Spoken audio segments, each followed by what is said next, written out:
व्यक्ति जब पैदा होता है तो पूर्ण रूप से परमात्मा का स्वरूप लेकर के पैदा होता है, लेकिन जैसे वो बड़ा होते जाता है और उसके अंदर वासनाएं जागृत होती हैं तो फिर वो मानव से दानव बन जाता है। राधे राधे, जय श्री कृष्ण, नमस्कार। मैं आचार्य पंडित गिरीश बारोलिया। हमारे आदमी एक चित्रकार कवि हुआ। उसके मन में विचार आया कि इतनी सुंदर सृष्टि है, इसको बनाने वाला, इसका रचयिता कोई न कोई तो जरूर होगा। वो उसकी खोज में निकल पड़ा।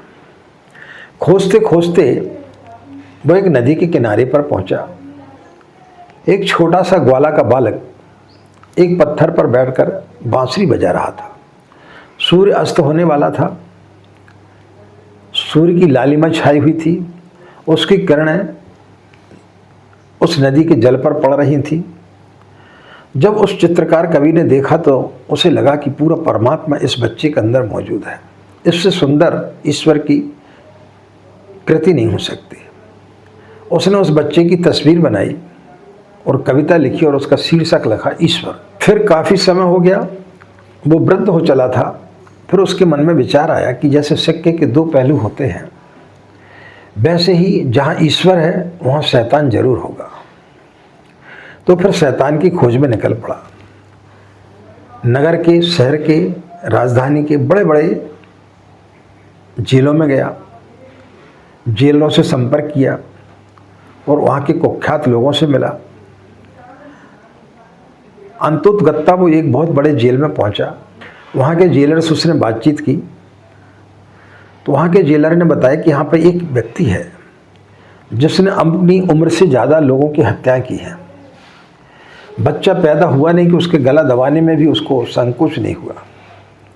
उसे लाया गया।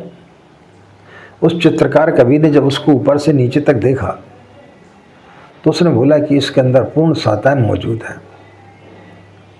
जिसकी मैं खोज कर रहा था वो यही है शायद। उसने उसकी आज्ञा ली और उसका चित्र बनाया, कविता लिखी। जब तक वो उसका चित्र बनाते रहा वो व्यक्ति चुपचाप खड़ा रहा, लेकिन जैसे ही उसने उसका शीर्षक शैतान दिया, वह व्यक्ति उसके चरणों पर गिर पड़ा, रोने लगा। चित्रकार कवि को बड़ा आश्चर्य हुआ कि इतना दुर्दांत व्यक्ति मेरे चरणों पर गिर रहा, मुझसे कोई भूल हो गई क्या? तो उसने बोला कि भाई क्षमा करें, मुझसे कोई भूल हो गई क्या? बोले नहीं, आपसे कोई भूल नहीं हुई। भूल मुझसे हुई है। आज से लगभग 45-50 वर्ष पूर्व आपने जिस बालक की तस्वीर बनाई थी और जिसका शीर्षक दिया था ईश्वर, मैं वही बालक हूँ। मित्रों, ईश्वर तो हमें उसी के रूप में पैदा करता है। छोटा बालक अबोध होता है, उसके अंदर किसी प्रकार की कोई ईर्षा वासना नहीं होती। लेकिन जैसे ही हम बड़े होते जाते हैं हमारे अंदर वासनाएं घिरते चली जाती हैं और हम उनमें लिप्त होते हुए चले जाते हैं, और कब हम ईश्वर से शैतान बन जाते हैं हमें पता ही नहीं चलता। तो जो व्यक्ति होशपूर्वक जीता है और ईश्वर की आराधना करता है वो इन चीज़ों से बच जाता है। आज की बात समाप्त। आज इतना ही।